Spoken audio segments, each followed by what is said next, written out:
could it be? Me, your man, Louie T. Welcome to Wildcard Weekend Overtime. Bears, Saints, easily the worst game of the postseason to date.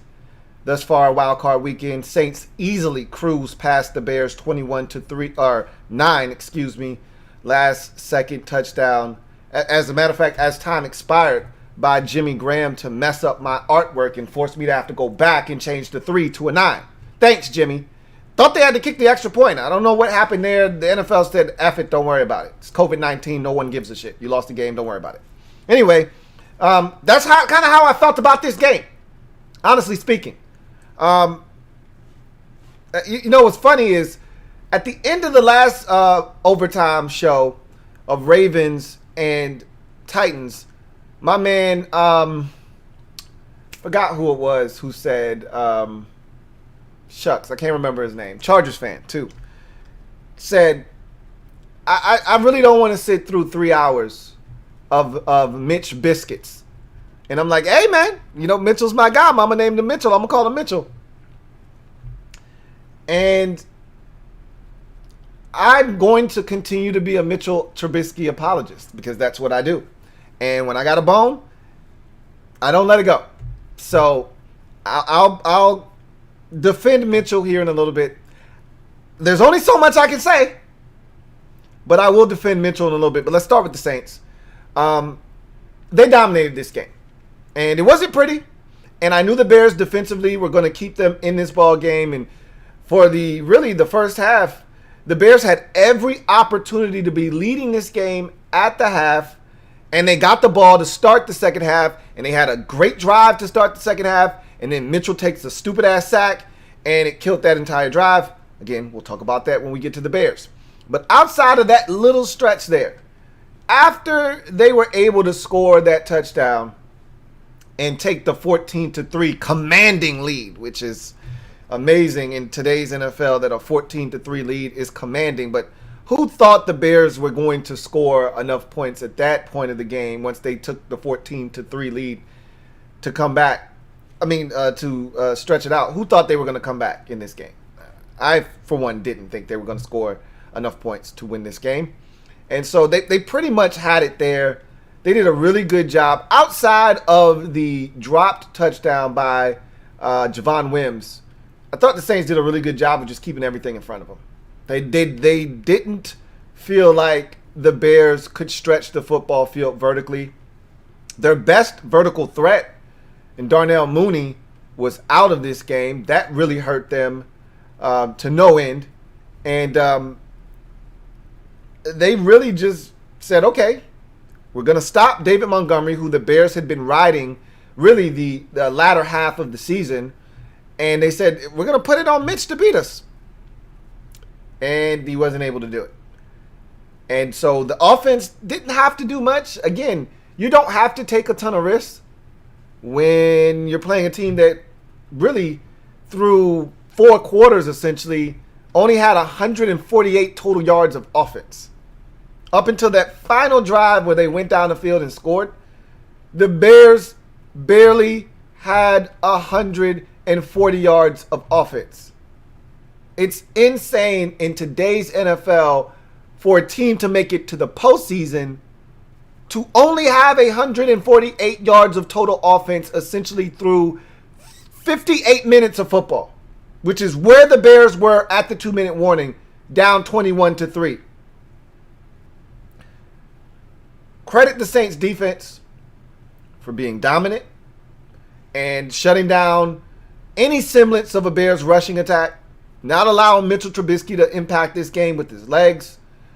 Credit the Bears for or the Saints for keeping everything in front of them. For the most part, again, they should have given up a touchdown early in this football game. Would have changed everything had they scored, they being the Bears. But Javon Wims, I thought Jim Nantz said it very eloquently. He said they were comparing the two quarterbacks, and Breeze was like 8 of 12 for like 80-something yards and a touchdown, and Mitchell Trubisky was 4 of 7 or 8 for like 38 yards and Breeze had a touchdown pass and Mitchell didn't. And they said, yeah, Nance said, yeah, Mitchell Trubisky has a touchdown pass, but Javon Wims didn't know about it. So we can't put it on the screen.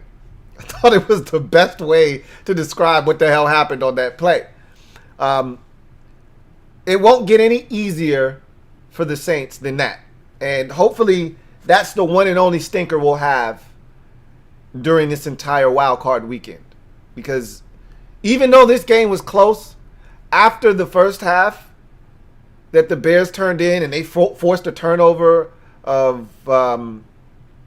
The only complaint I have of the Saints, they forced a turnover of Taysom Hill when he came in. Wide open receiver for a touchdown, and Taysom is just staring it down. Okay, when is he going to come open? Throw the goddamn ball, buddy. What are you doing? Your dude is wide open. They got no safety help. Cut it loose, man. And he's just staring at him. When is he going to finish running his route? When is he done? Okay. Yep. Looks like he's open. I think I can cock and let this thing go now. Dude, your guy is open by 5 yards. Just throw it already. Let him go track it.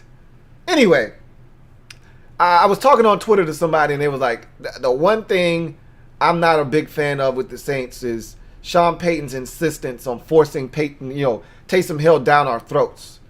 And I think he gets a little too cute with that sometimes as well. But I don't like questioning Sean Payton because Sean Payton's usually right. I could sit here and bitch and complain and moan about, why are you taking Drew Brees out? He just took the team down the field on an offensive possession for a touchdown. And the next possession, Taysom Hill is in to run. And you're like, Drew's got a little rhythm going. What are you doing right now? But it usually works out for the Saints. So I just back off and let Sean do whatever it is he feels like he needs to do to make this offense run smoothly. But in any event, 21-9. I got a nice little power nap in. I hope you did the same, as I'm ready to go for this nightcap of Steelers and Browns. A little bit of AFC North family business, and there's no love lost going into this matchup. So I expect this to be physical. I expect this to be a fun game. I expect it to be close, unlike this football game. Speaking of which, I just want to say this about the Bears and Mitchell Trubisky. Mitch threw a beautiful pass to Javon Wims. That should have netted them a touchdown. I don't know how the rest of the first half would have gone. Would the Saints have been more aggressive and scored more points had the Bears taken the lead 10-3, as they should have? That pass would have tied it up at 7. It wouldn't have given them the lead. They didn't get an opportunity. They wouldn't have had an opportunity to take the lead or in the case of the drop, get on the scoreboard until the interception they ended up ruling it a fumble by John Jenkins after the ball was knocked out of the hand of Taysom Hill by Tashawn Gibson, who I thought had a fantastic game. Nonetheless, that changed everything. That drop, it changed the whole complexion of the game. You go from having a chance to tie it up and ultimately would have had a chance to take the lead had things gone the way that it ultimately did with the interception or forced fumble, to now you're just trailing.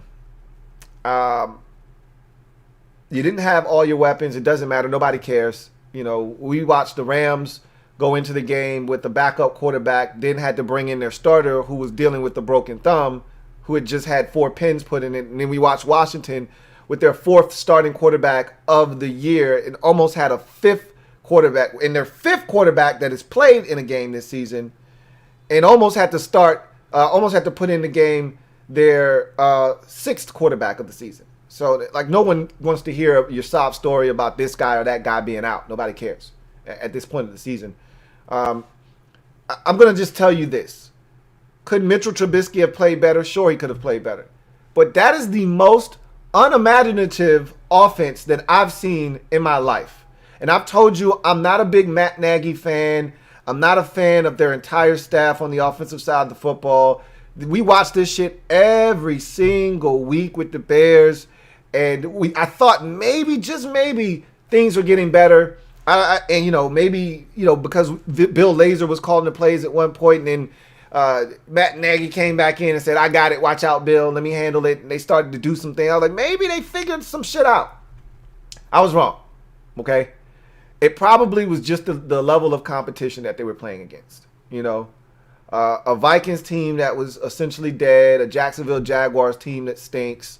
They didn't do much against the Packers, so maybe I should have known better. The Lions, they racked up a bunch of points against, still lost that game. I should have known better is essentially what I'm getting to. The point I'm trying to make is I should have known better. But I didn't. And this is who they are. Matt Nagy is terrible. And I listened to them at the end of that telecast, tried to, make a case for Matt Nagy. He's made the playoffs 2 out of 3 years. Who gives a shit? He stinks. Now, I can say this year, they were left for dead after a 6-game losing streak, and somehow they managed to get on their horse and make the postseason, and he does deserve credit for that. I can't take that away from him because teams usually fall apart during a 6-game losing streak. In the midst of another quarterback change, teams usually fall the hell apart, and they didn't. And so you have to give some credit to Matt Nagy for that. But this is the same shit I watched against the Rams on a Monday night on primetime. This is the same shit I watched against the Vikings on a Monday night on primetime. This is the same shit I watched with this Bears team to finish up the season in Week 17 versus the Packers. It's just an offense that lacks creativity. You just pretty much line up and say, hey, Mitch, make it happen. I will say on the opening possession of the game, Mitch has got to cut it loose. You got Allen Robinson over the middle of the football field open, and he hitches and then throws it, and it almost gets picked off. And it's things like that where you say, if Mitch would have just thrown it, it would have been a completion. So you wonder how many opportunities were there on the field with guys potentially open where he didn't get it to him.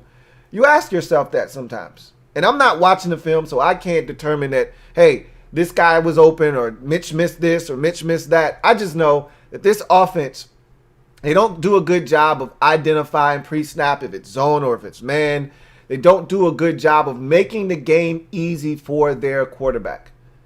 I thought that they were getting a guy that fell from the Andy Reid tree, which meant there was going to be tons of creativity. What happened to the Matt Nagy that they got in 2018 that was doing all kinds of crazy shit? Double reverse passes and you got this guy and the play they should have scored a touchdown on. Mitchell's lined up at receiver. They direct snap it to one guy who then tosses it to Mitch, and then Mitch throws the touchdown pass. What should have been a touchdown pass. What happened to the shit like that? If you're struggling on offense, you got to manufacture offense. You got all kinds of creative guys like Cordero Patterson on your football team, and you're not utilizing them at all whatsoever. I just don't understand. And again, I don't want to hear the lack of talent argument, because Anthony Miller, who got thrown out of the game, and I do need to touch on that real quick, is talented. Allen Robinson catches every damn thing. Did you see the catch where he had to dive on the first possession of the third quarter?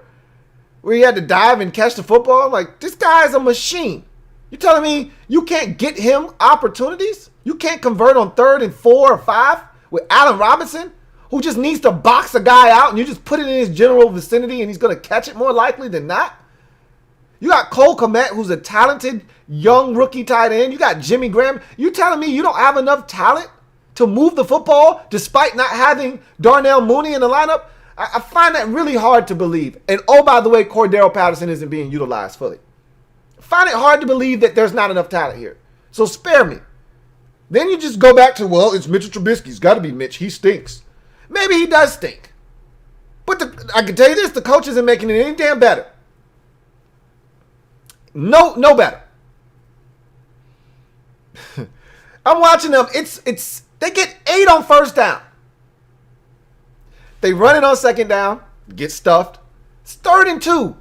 They run it again and can't convert. Throw the goddamn ball. What are we doing?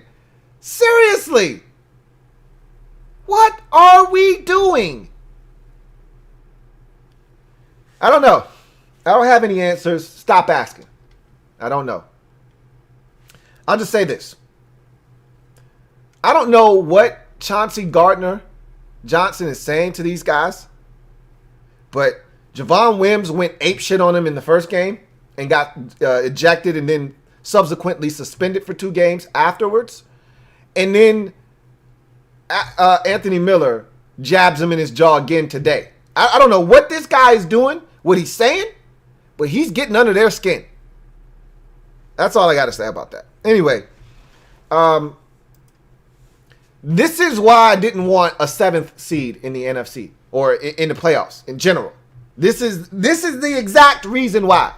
Because in my mind, and I'm old school, and I'm an old man get off my lawn type of person when it comes to this type of stuff.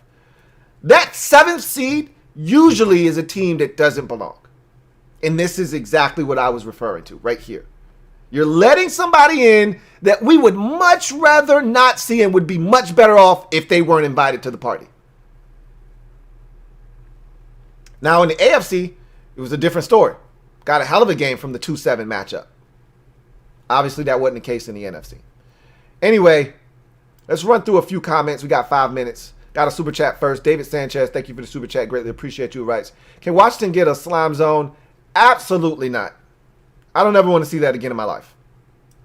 Niners fan says, did you see Mitchell dropping dimes on those early drives after the first quarter? Nagy was horrible today and once again failed to put this team in a position to succeed. Thank you. I'm glad somebody else saw it.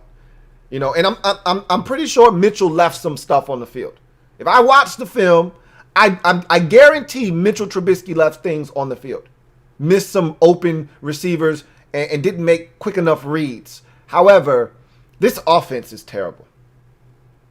And I start with Matt Nagy because he's supposed to be this creative wizard, this guy that you get that's supposed to be so unique in the way that he calls and sets things up. And he is quite the opposite. Niners fan also says, what happened to the old Eddie Jackson, who we loved from 2018? He has massively regressed and was consistently beating coverage today, along with being undisciplined. I don't know. I don't have the answers for you there. I just know he was always in the right place at the right time. You know, there was a reason why Eddie Jackson was about like a 5th or 6th round pick, is because he lacked the athleticism to be an elite safety. He just had a nose for the football. He was always around the ball, Johnny on the spot, and that just isn't happening. I know Tashawn Gibson looked really good today. I just know that. John Perez says, Matt Nagy should never, ever coach another Bears game again. Offense was straight trash. He's not going anywhere. Yeah, they made the playoffs as they outlined for the 2nd time in 3 years. I'm not a Matt Nagy fan, and if I were in charge of that team, I would force them to get an offensive coordinator because Bill Lazor didn't do a good enough job when he was given an opportunity either. Young Dex says, do you see this Saints team coming out of the NFC? I'm not really hype on the Saints. I'm not going to lie to you, but I told you anybody can come out of the NFC. There isn't one. I wouldn't be shocked at this point if the Rams came out of the NFC. If Aaron Donald is healthy and that defense is what I think they are, it wouldn't shock me if the Rams came out of this conference. They're good enough to go to Green Bay and beat the Packers. They are. And I wouldn't be shocked if they won't beat the winner of the Saints and Bucks. So I could see the Saints coming out of the NFC. I could see the Packers, and I could see any of the 4 teams that's left in the NFC. I could see them coming out of the conference, honestly speaking. Got another super chat. This one is from Brendan McCloskey. Thank you for the super chat, Brendan McCloskey, who writes, I heard that Nagy is back for 21. Should this game get him fired? He is back. They've already made the decision to bring him back for the most part, and I don't think this game is going to get him fired, but this game is an indictment. You know, if they were on the fence, this could have been one of those games. I mean, how many times do we see a coach make the playoffs and then don't return? It doesn't happen very often. So I just don't see any way that this game forces them to make a decision that they weren't going to make before the postseason started. I can tell you this. There was talk about Mitchell Trubisky potentially being back as their starting quarterback next year. Remember, they did not pick up the 5th-year option, so he is a free agent this offseason. I don't think he's going to be back. Now, you know what? Maybe that's best for all parties involved. We'll see what happens. Could be like a Ryan Tannehill situation where he just needs a fresh start somewhere else. Similar to Tannehill, he took his team to the playoffs one year and then never got back again. And he's got athleticism. He's got talent. Maybe he just needs a change of scenery. We'll see.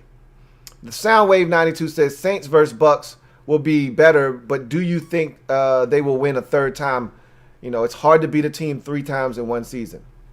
But if you're the better team, you'll beat them 3 times in one season. It's not impossible, but it's tough. It's tough. Nobody likes to be embarrassed. The Buccaneers were embarrassed the last time these two teams locked horns. Rich says, that drop from Wims changed the game momentum. Uncle Mo got real comfortable today. He did. He was ready to get up. He was like this. And he said, oh, okay. Sat back down and never got back up. Never. JP says, Mitchell Trubisky needs a fresh start elsewhere. He's not trash like everyone says, but he is a man who needs to be coached by somebody who wants him. I mean, we can say that about a lot of quarterbacks, you know. Like Dwayne Haskins is another guy that might just need to be somewhere where he's wanted. He was never wanted in Washington. So we'll see what happens. The 20th Mike says, did you see the Nick version of this game? It was cringe and hilarious, but it was nice seeing the NFL on another network other than NBC, Fox, ABC, and CBS. No, I didn't watch it. I was appalled that they brought just a sliver of it to the CBS telecast by showing us what the end zone looked like once a touchdown was scored.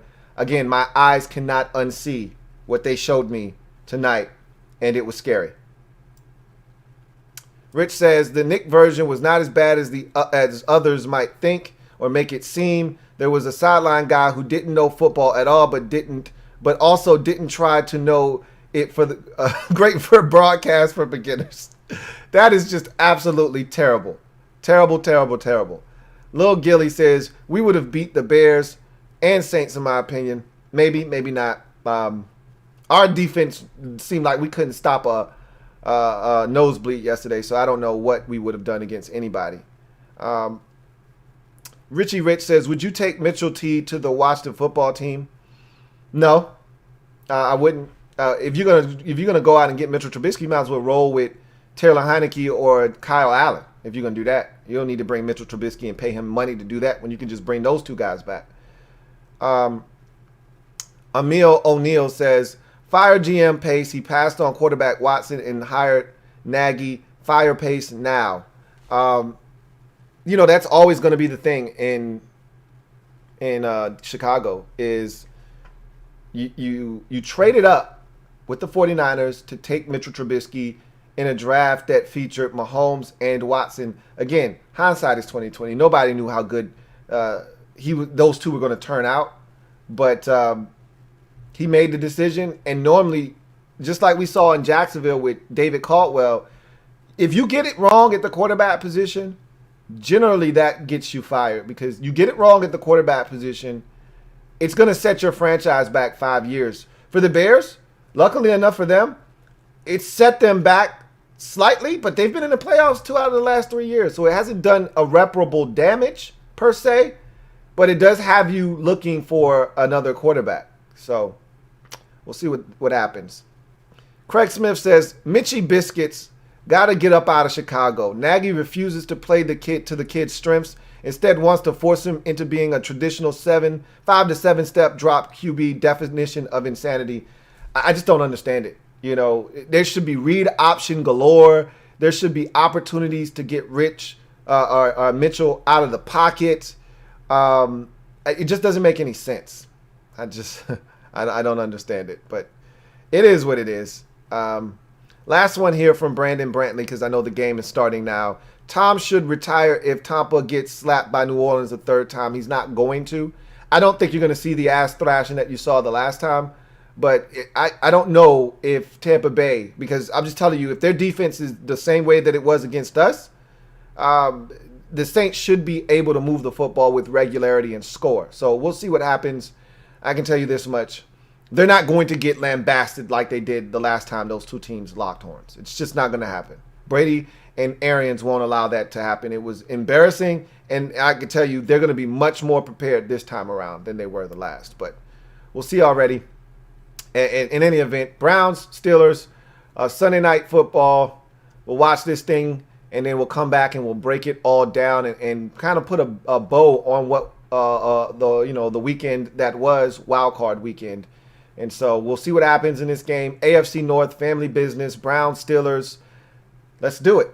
And so I'm your man, Louie T, signing off. If you haven't already done so, subscribe to the Louie T Network for more great content. Turn on that notification bell so you don't miss a thing. And also, if you wouldn't mind, hit that like button on the way out. 105 of you still in the chat right now. Only 22 likes. Let's try to get that thing up to at least 50 on the way out if we can. So with that said, I'm going to go watch this game. I expect it to be much more competitive. We'll see what happens with these two teams and if the Steelers can somehow get it back together, or if the Browns, without their coach, goes into Pittsburgh and beats the Steelers for the second week in a row. So I'm your man, Louie T, signing off. I'll see you at the conclusion of Browns, Steelers. Enjoy the game, and we'll come back and break it all down after it's done. See you then.